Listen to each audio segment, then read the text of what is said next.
काँग्रेस पक्षाच्या फायरब्रँड नेत्या यशोमती ठाकूर ह्या गावोगावी प्रचार पदयात्रा काढून नागरिकांच्या प्रत्यक्ष भेटी घेत आहे। या भेटी दरम्यान त्यांच्याशी संवाद साधून निवडणुकीमध्ये आपल्या कामाच्या आधारावर निवडून देण्याचे आवाहन करत आहे।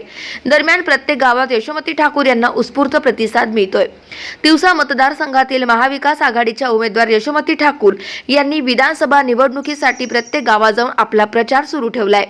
मतदारसंघातील गावोगावी भेट देऊन त्या नागरिकांशी संवाद साधत चर्चा करत आहे।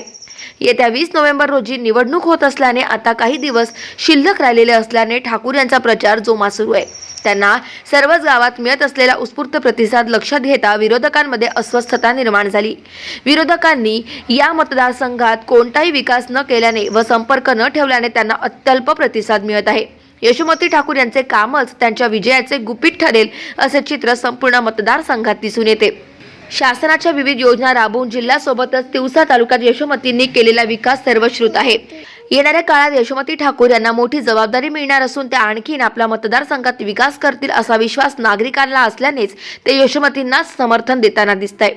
राज्याचे नेतृत्व करणाऱ्या नेत्याला आपण पुढे नेले पाहिजे, याकरिता नागरिकांनी यशोमती ठाकूर यांच्या प्रचारात मोठ्या प्रमाणात समर्थन दिल्याचे दिसून येते। आज शिंदोळा, बुद्रुक, फत्तेपूर, शिवणगाव, शेंदुरा, धसकट, सालोरा, धोत्रा, भरा, शेंदुरजना, बाजार, तळेगाव, ठाकूर या गावातून प्रचार पदयात्रा काढण्यात आली। सर्वच परिसरातून नागरिकांनी उत्स्फूर्त प्रतिसाद देत यशोमती ठाकूर यांना समर्थन दिले। गाव माझा न्यूजकरिता महादेव नवघरे, अमरावती।